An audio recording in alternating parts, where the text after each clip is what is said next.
We are back, and we got a lot of noises coming from DJ's mic because every time he moves it, it's like. But it's okay. We're gonna get through it. We're gonna get through it because we were talking NXT for the fact. I know. I believe we did NXT and TNA last week. I thought we did one of the shows, but maybe we didn't.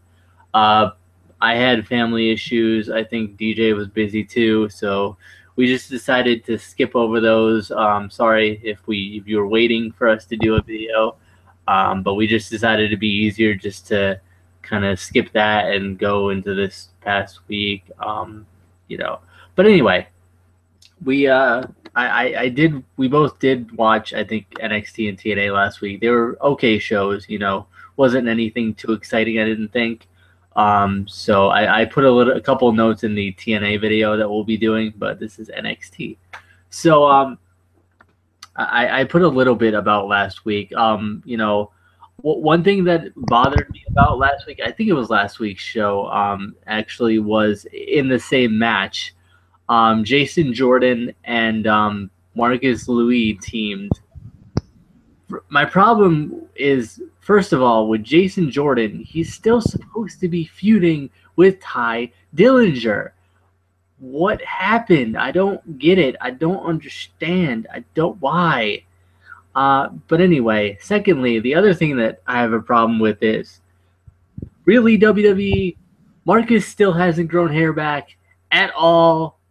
I mean, he got big, he got jacked. He looks bigger than he did last time we saw him. But seriously, I'm done. I'm just done. Any thoughts on last week, either that match or anything in general you wanted to share about last week? Well, speaking of that match, we had the return of my boy. I don't know if he's my boy, but I was excited though, because like I've said before, Mojo Rawley was kind of the guy I kind of first saw with NXT. I knew about the other guys, but I think he was the first guy I saw, and I was like, he's back, baby. I was excited. I just wanted to see what was going to go down. And yeah, Jason Jordan is still in feud with Ty Dillinger. I don't care what WWE, NXT, TNA, Impact, whatever. I don't care what they say. It's still a feud, darn it. Yeah, you Ring of Honor too. I don't care. It's still a feud, darn it. They need to finish that. What are they doing? You too, New Japan Pro Wrestling, PWG, and All Japan, and Pro Wrestling Noah, and sorry, we get on a little tangents occasionally. If you haven't noticed from our show, anyway. But yeah, that was the only issues I had with last week. But it was still a good show. But anyway, so we open up this week with a pretty good. I liked it anyway. A Samoa Joe video package sort of thing. Any thoughts on that? Yeah, I liked it because it kind of, obviously got me excited for Samoa Joe, this in-ring debut that I'm about to receive for WWE, which is something I never really thought I would see. I never thought he'd leave TNA because, it was kind of like TNA Samoa Joe. It was all connected. But, I was just excited. I don't know if I didn't write anything for it. I just knew it just made me excited to kind of, because I had actually forgot that his in-ring debut was this week. So I was definitely excited though. Yeah. So we get to our first match of the night now. We got Zack Ryder and Mojo Rawley versus is it Mike Rollins? I can't figure out this dude's name. Mike Rollins and Elias Sampson. I don't know. But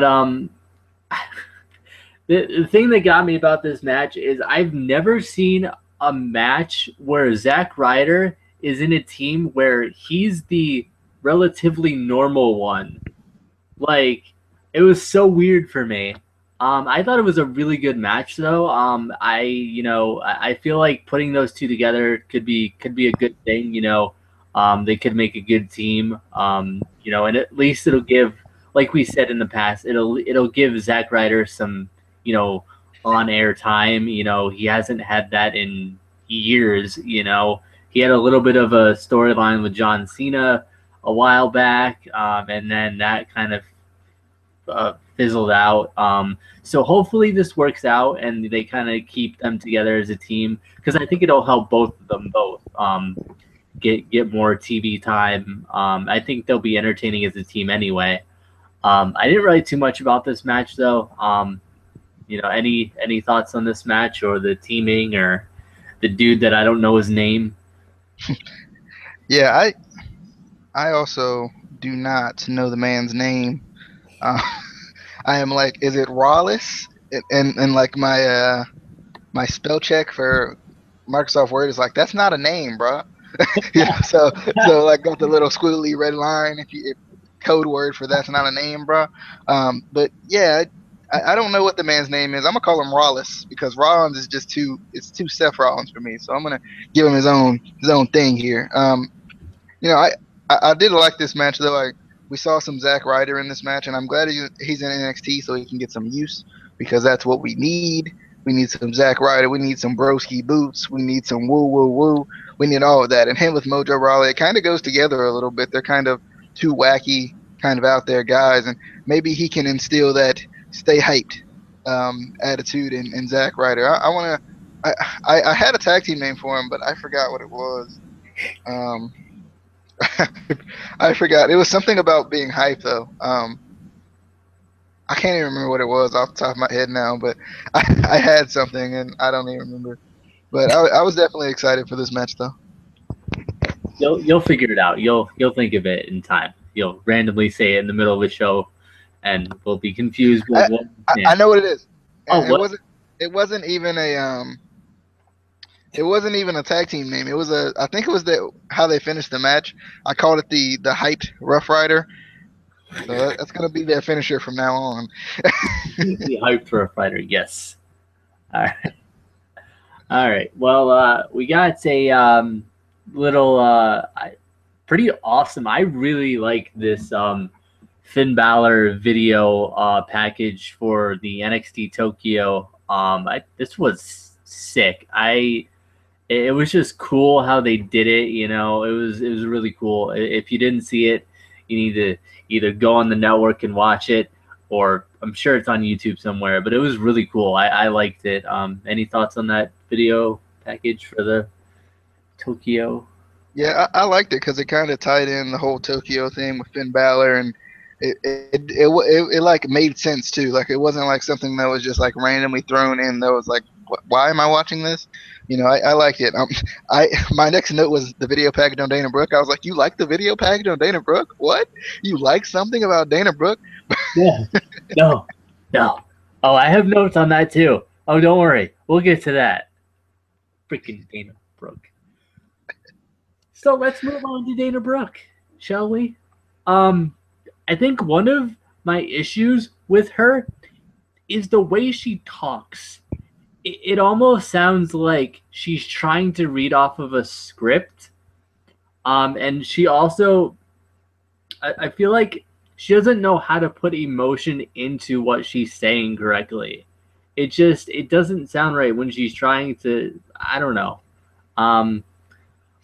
But anyway, we don't need more video packages of her. We don't need to know that she's going to wherever to do another fitness contest. What we need is her to be in the ring. We need her to work on her in-ring work. We need her to get better or get out of NXT. If she wants to be a fitness model, go be a fitness model. If you want to be a wrestler and be in WWE, be here. I don't know. I just it kind of reminds me of Brock Lesnar and going from WWE to MMA. But Brock Lesnar, I give him some credit and I let it go a little bit because he's been in the business for since mid early 2000s. So he's paid his dues in professional wrestling. She's just coming in, and I don't know.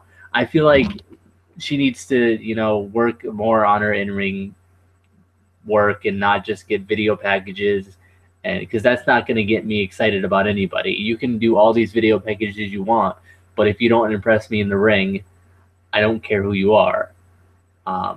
So I'm just gonna blame it on John Cena because I feel like that works. So this is all John Cena's fault, really. Is what I'm gonna. Any thoughts on the Dana Brooke?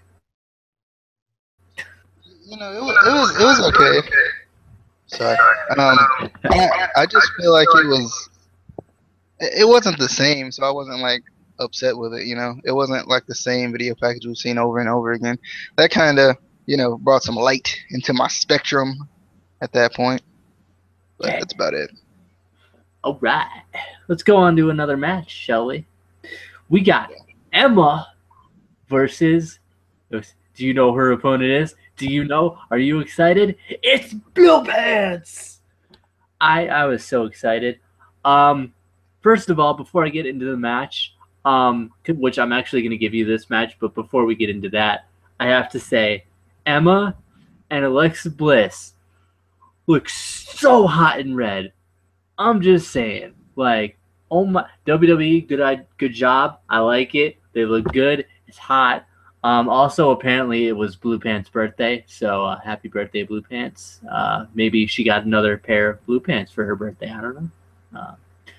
But I'll give you this match because I was just looking at Emma the whole time. Honestly, she was hot.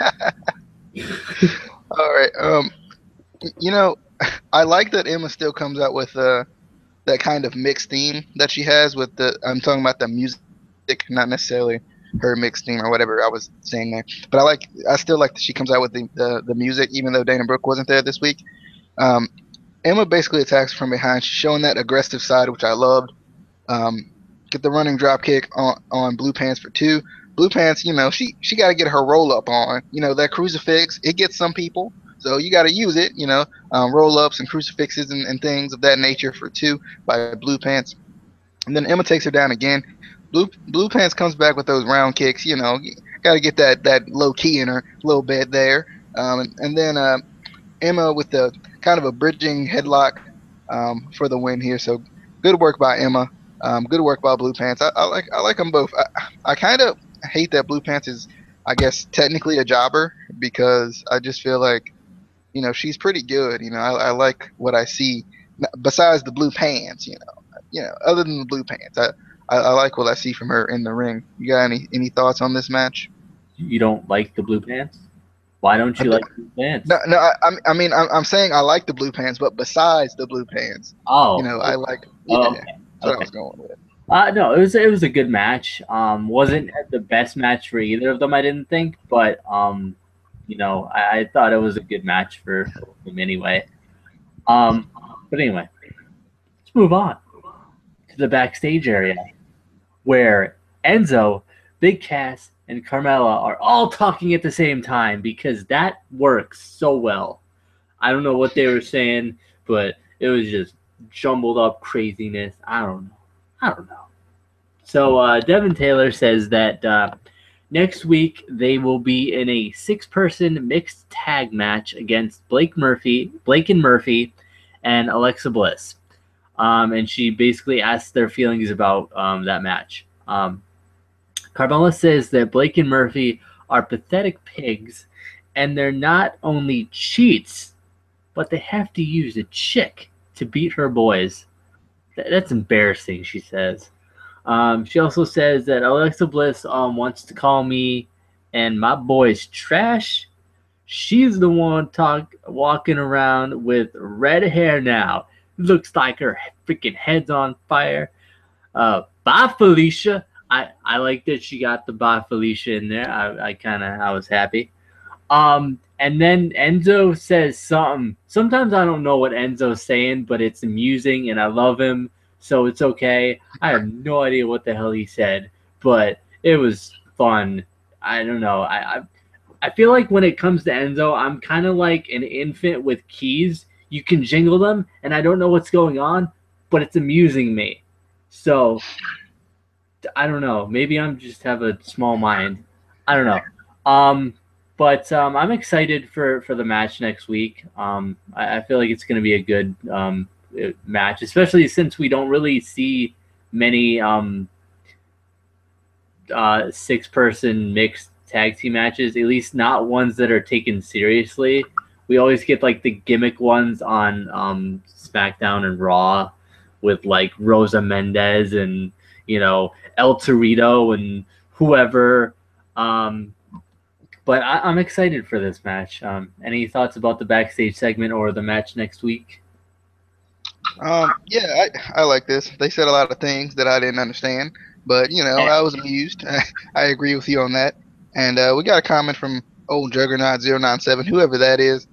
No, I can't give you a shout out because you didn't put me on your predictions video, and that's wrong of you. We're not friends. Anyway, how can you do that? What's wrong with you? I'm looking for that. That's what I said. I just really didn't. I didn't understand what was going on. Enzo said a lot of things that I was like, I don't know what you're saying, but I'm happy about it. You're on my TV screen, so that's fine. But good work. I'm excited for the 6-man tag though, 6-person, 6-gender thing, whatever. I'm excited for that because that's fun stuff. 6-man stuff is always fun within reason. Teddy Long is obviously booking this right now. We know it. Yeah. So next we get the King of Cutesville, Tyler Breeze, versus that dude Bull Dempsey or whatever. It's like, whatever. Bull came out, pretty strong against Tyler in the beginning, which I was offended. Does he not know that Tyler is royalty? He's the King of Cutesville. You don't hit him like that. You do not put your hands on royalty. It's like Bull doesn't know. But Tyler does find a way to kind of beat Bull. I'm pretty sure Vince, he booked this part because this is the stupid thing that Vince would think of. Tyler basically runs around the ring, making Bull Dempsey chase him. Bull's a big guy. He needs to work on his cardio, so he gets really tired. And Tyler finds a way to beat him by using that against him. I don't know. I shook my head at this. This was just. Any thoughts? First off, how they gonna do my boy Bull like that? That's my boy. Even though Tyler Breeze is kind of more of my boy, they can't do Bull like that. Playing the big guy game like that. Just because he's a big guy doesn't mean he can't run. Come on, come on, man. That's not cool. But yeah, I kind of like this match. It was going pretty well. Bull was kind of the power guy, obviously, and Tyler was Prince Pretty, so it's obvious what he's gonna do. I love the cardio chance that Bo Dempsey was getting. That was a good touch by the fans in Full Sail Arena there. But Tyler won by the beauty shot, like he always does. You know what I like about Tyler's character though is he's awesome. He's not one of those. Yeah, he is. He's amazing, and he's pretty. It's a cool thing. But he doesn't. He can get hit in the face and not most of the gimmicks we've seen in the past, where you're a pretty boy, but you can't get hit in the face. You can't. You can't really take the hit and stuff like that. I like that. Gives it a different feel. Yeah. All right. So anyway, next they showed a video of the crowd cheering for Becky Lynch after her match at TakeOver. I didn't really write anything about it because if you saw it, you know what it was. If not, you can go on the network for $9.99 a month. You can watch it again. I don't know. Any thoughts on that? Nah. I liked it when it happened. I just think it was cool to kind of still show her respect on NXT if you didn't see the live special for some reason. And you just happen to be watching this NXT show, so. Yeah. So next we get, obviously we get Becky Lynch because we just saw her in a video, so we gotta get her in a match. Becky Lynch versus Jessie. I guess. I don't know.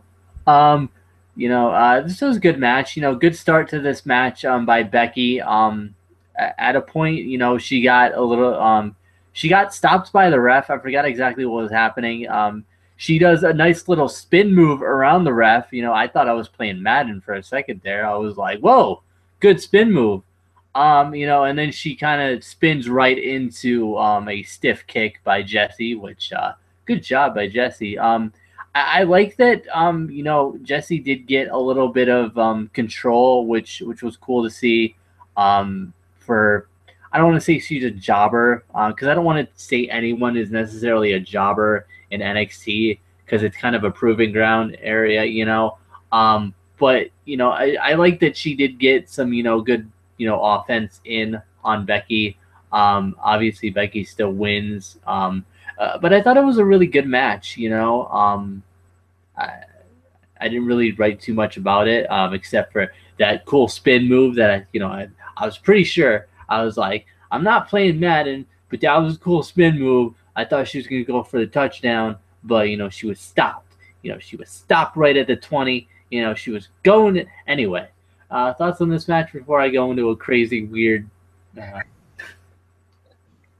First off, she hit the circle button with the modifier. If you guys play Madden 15, they got the new modifier where you can modify the spin. She hit it with the modifier, so make sure you hold that L2 button next time. You get that modified spin move in there. But I did like this. I like this match. I like that this new Jessie K that we got in this match. I think she did some good things. And kind of it left her room to grow and didn't show off her too much, so that we're like, well, what are we going to see next match? So that kind of gives us that anticipation for Jessie K's next match. If she has a next match, I hope she does. I like her. She's a cool girl. But Becky Lynch, she did some good things as well. Like always, she's pretty good. Orange hair, still there. It's still there. Looks like she came straight off the Wendy's time, but it's cute and all. But yeah, that's all I got. I liked it. All right. So next, we go backstage to William Regal's office. William says that this is a very historic night for NXT. Tonight, Samoa Joe will make his "and you went away" his in-ring debut, and Regal has allowed Kevin Owens to sit at commentary. He goes on to say something else and is interrupted by Bull Dempsey, DJ's boy, who is so rude, so rude for interrupting our general manager, William Regal. Because, what is so important that you have to interrupt I don't get it. But anyway, Bull says, you wanted to see me, Mr. Regal? Says, well, actually, yes. As Bull is eating Doritos, he says, I think you may have a problem. Bull replies, he says, if this is about earlier tonight, I can explain. I know I got a little tired and I was doing really well up until that point at the end, when I lost. But I was up all night training, so I didn't get much sleep. I was really, really tired today. It will not happen again. I promise. Oh wow, yeah, exactly. Oh well, the burrito. Yeah. Regal grabs the bag, crumbles it up, and says, "Listen, flower." I love William Regal. You need to get your act together now, if you'll excuse me. And he walks away. So Bull grabs a candy bar out of his tights, because I don't even want to know what he keeps in his tights. That is just nasty and all kind of wrong. I'm pretty sure this segment was Vince's idea again. This had Vince McMahon written all over it. Any thoughts on this backstage segment? Yeah, this segment had me laughing. First off, shout out to this table I just found, so I don't have to put the computer on my knees. because I kept shaking it and I was like, it's getting annoying. But anyway, shout out to this table right here. Shout out to the table. Screw that juggernaut fellow. This table is where it's at. But yeah, this segment was really really cool though. I not cool. It was just funny. It was comedic relief. I like that Bull came in there eating his Doritos. Um, Now, William, I'm gonna have to ask you one question here. Did you throw them away? Because those are like the greatest chips on probably the face of the earth, to be honest. Especially if they're the nacho cheese kind. So if you threw those away, I'm gonna have to ask you for your your key, your badge, all that, because you're fired. You cannot throw those away. And I love how he just has the candy bar, just chilling in his tights. Just in case he gets hungry. You never know. During the grind of a match or a workout or something like that, you gotta keep hydrated, and you gotta keep some energy going. So chocolate, it makes sense. Caffeine, it makes sense. I mean, my boy has the right idea. He's been training really hard, and this was just a cheat day for him. That's what it is. He didn't get this way overnight. What happens is Bull is fat when he gets in the ring, and then when he leaves, you don't see the fat anymore. It's gone. It's just those nights. But anyway, I definitely like this segment. It was at least funny to me. Yeah. So anyway, let's go to another interview. Why don't we? Because why not? Interviewer dude. Still don't know this guy's name. I can never remember this guy's name. I'm sorry. I don't know. He's in the backstage area with Jason Jordan, and he says that last week didn't really go very well for Jason. If you saw last week, it didn't go well. So Jason stops him and says, "I know I was in the match. I know." He says, "My tag team partner, he didn't work out, but like I said, I've always got a game plan. And I'm pretty sure this one's going to work out. I have a new tag team partner." And he is interrupted by Chad Gable. Chad says, "A new partner?" Jason says, "And no, Chad Gable, it's not you." Chad says, listen. I'm not the type of guy to say I told you so, but I told you. So when you're ready, when you realize it's time, I'm your man and I'll be here. I'm ready, willing, and Gable. I like that part. Jordan walks away. Gable goes up to Jordan's locker, and next to his name he writes /Gable. So that was kind of funny. But I just kind of like the ready, willing, and Gable. I hope they put that on a shirt. Because it says T-shirt written all over it. Any thoughts on this backstage segment? Actually, it would be T-shirt with that written all over it. Casey, come on. Ready? That's what I said. That is what it said in my head, and that was just supposed to come out, and that's what came out, but it didn't come out. But yeah, this segment was funny. I liked it. We got two back-to-back pretty funny segments here. Chad Gable, I'm just ready to see this man in action. He's already got me nailed in with the character here. I love how he just he doesn't have a locker, or his locker's over there on the other side where we can't see it. So he's got to make sure we can see that he has a new locker. I don't know. I feel like Marcus Louis didn't work out because he couldn't grow hair. He couldn't get that a nice fade that Jason Jordan has with the waves and everything. He couldn't wear the wave cap or anything like that. He couldn't do that. Couldn't happen. So Chad Gable, he's got a little hair on him. He can do the flip, that little skater flip. You know what I'm talking about. He can at least do that, But I'm excited for this. Eventually, they're gonna tag up, which is probably gonna just lead into a feud. I feel like I don't think it's gonna work out. It's just gonna lead to a Chad Gable, Jason Jordan feud, which is exciting. And you know what? Just throw a little ball of Ty Dillinger in there and let's finish this out. Let's finish it out. Come on. All right. So we get another match.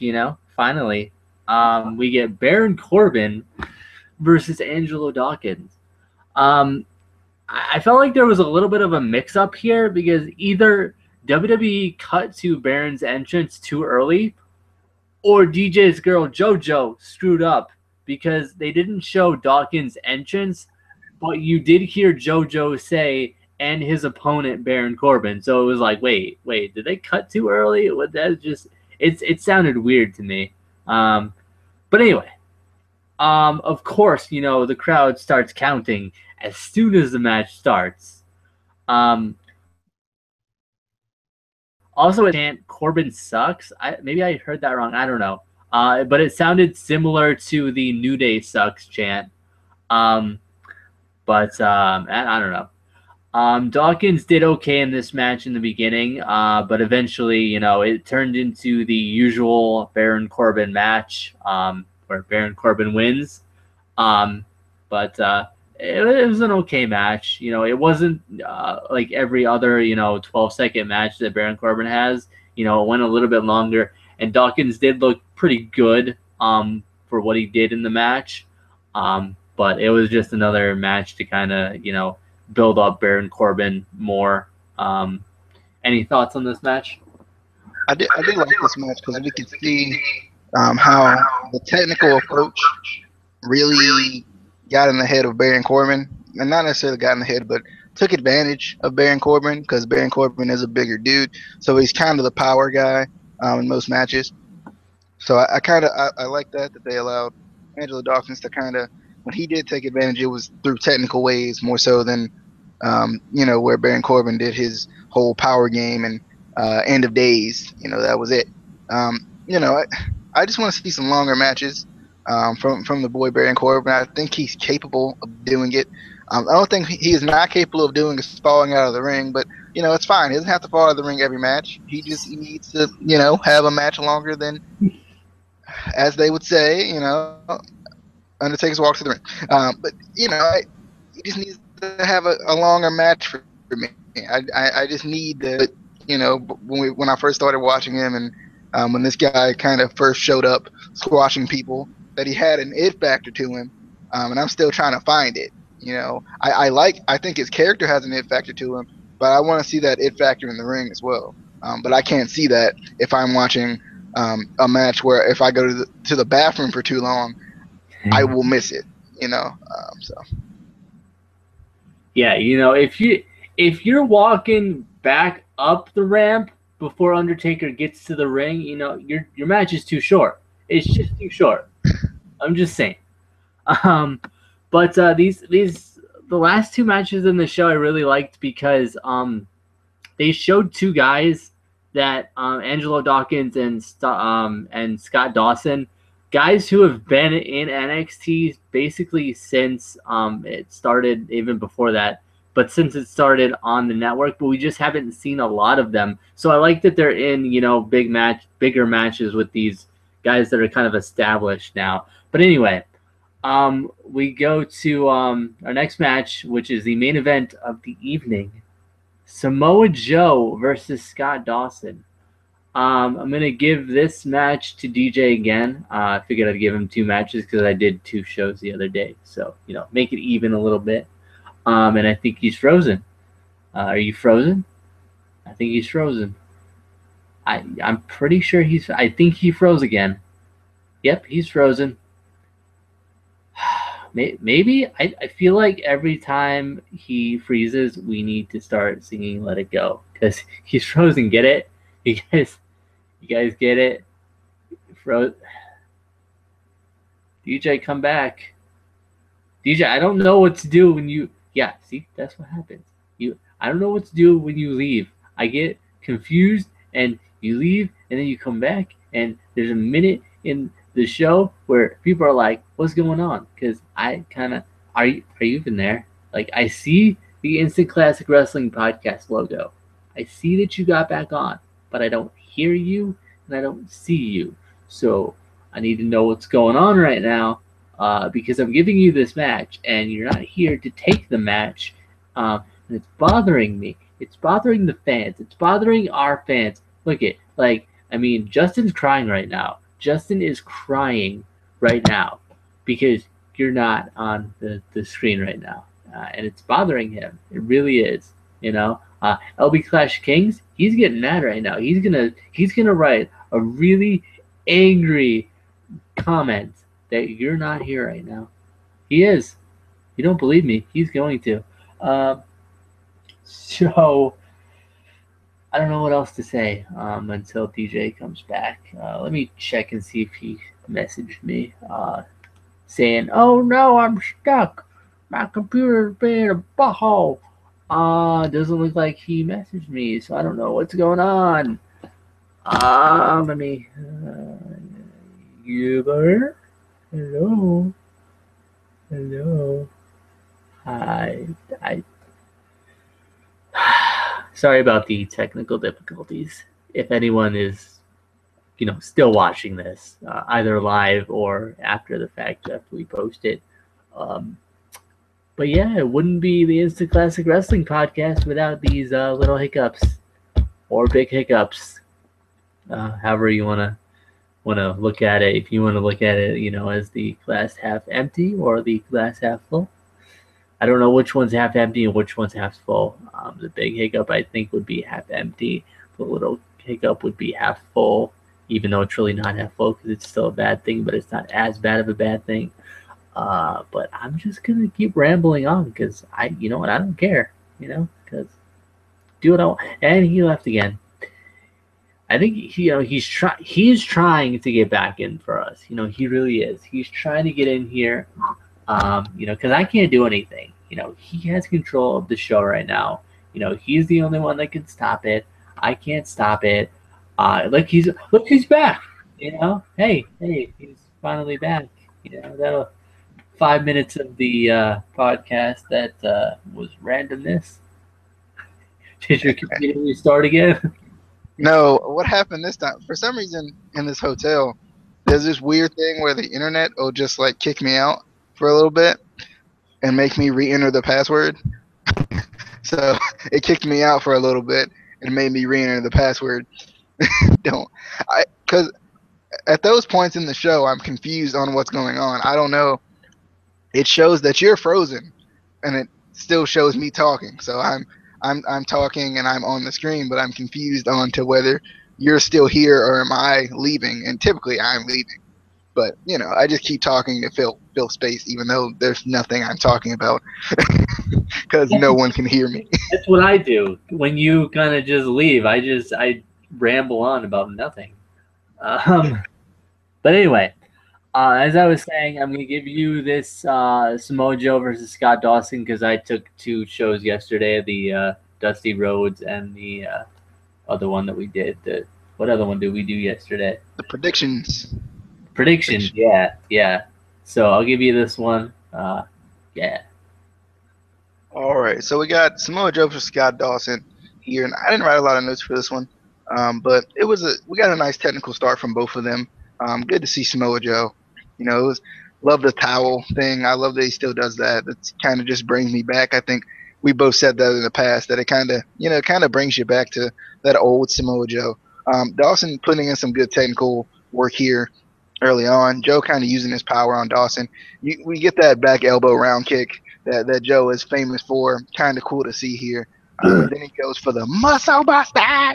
And there we go. Muscle Buster by Samoa Joe for the win. And Samoa Joe wins his debut match. I'm not sure if I'm missing any particular special part, but I did like this match though. I was a fan of this match. It was cool to see Scott Dawkins. I think that's what you were about to say, Scott Dawson. I think that was what you were about to say, that you don't really get to see these guys much, especially in singles action. Yeah. You see them more. I think they were a tag team at one point, right? Scott Dawson and I think Angelo Dawkins were a tag team at one point. I like this match. It was still so crazy seeing Samoa Joe in WWE. I still can't wrap my head around that fully. And the cool thing about it was Joe really didn't do anything different from TNA, but he still he seems so much more impressive and better in the ring than he had even for the past last couple months that he was in TNA. You know, he just looks refreshed and maybe, you know, happier. You know, it could have just been that he needed a new place, you know, a new scenery. You know what I mean? Um, but you know, I was really impressed. I'm excited for, you know, what they do with him. I'm still surprised that they basically kept his character. You know, they didn't change his name. They didn't change the name of his moves or anything. You know, WWE is, you know, notorious for, you know, making you their own. You know, changing your name or changing your move names. But I mean, there's almost no difference between Samoa Joe and TNA and Samoa Joe and WWE, which is weird. I think that's part of it. That's the part of it that's kind of making me kind of not be able to wrap my head around it. You know, yeah. It's actually Jamoa So. Now they just changed it recently. Oh. Jamoa So.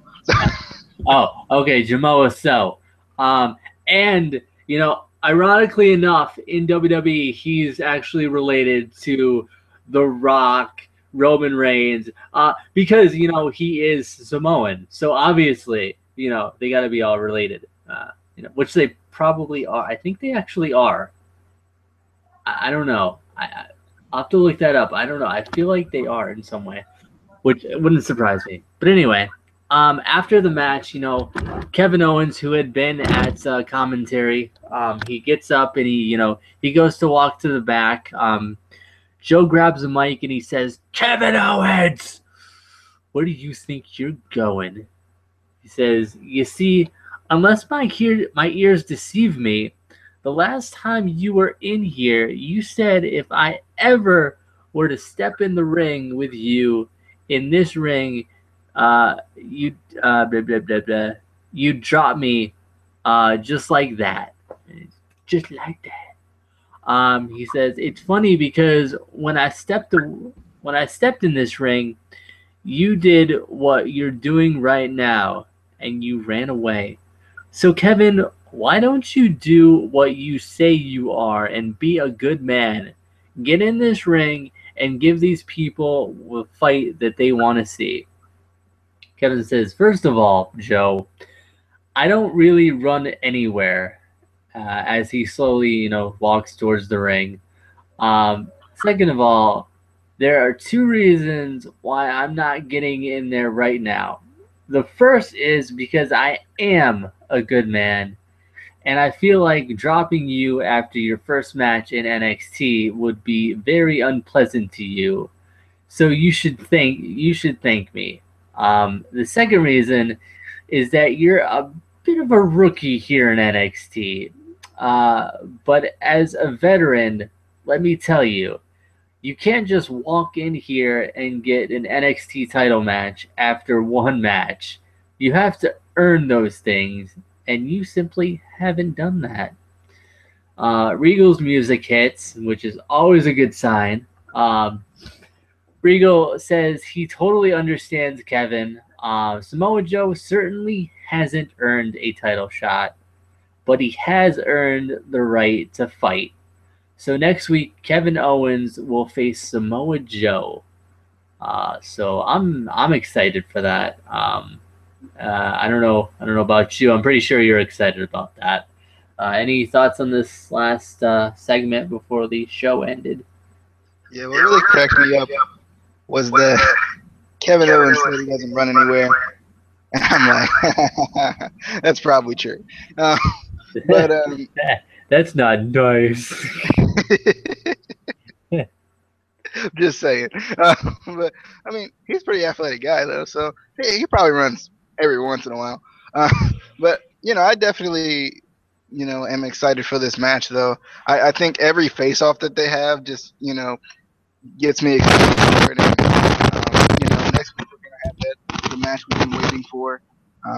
And also, one more thing, not about their match next week, but this is more about Money in the Bank. If Kevin Owens does not jump out of the ring, first thing, it's not a Kevin Owens match. He's got to jump out of the ring. He can't like lock up or anything. He just got to just jump out of the ring, just sit there for a second, you know, let everybody breathe it in, you know, realize that he's at Money in the Bank, and we'll know, you know. But I'm excited for the Samoa Joe Kevin Owens match, a match I haven't personally seen before.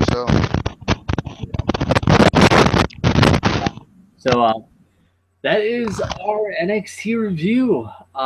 So I'm pretty excited for next week. I think a lot of the feuds are building pretty well. Storylines are changing a little bit. Some of them are changing, some of them are staying the same. But I like what's going on for the most part in NXT. And I'm just excited for what's next week. And that's pretty normal for NXT. Just being excited for what's next week, what's gonna come up. But yeah, that's gonna be our NXT review. We're gonna be getting the TNA one out probably next, probably right after this. So if you're watching this live, stick around. If you're watching this not live, then you could go to the TNA video after this, unless you watched it before this, in which case it's gonna make y'all confused. But then you can watch it again after this and get our views up, and then hit the subscribe and hit the like button and the comments and the share and all that stuff, because we like it. We like when you do that, Yeah. So Juggernaut, do that right now, right now. Do it. Okay.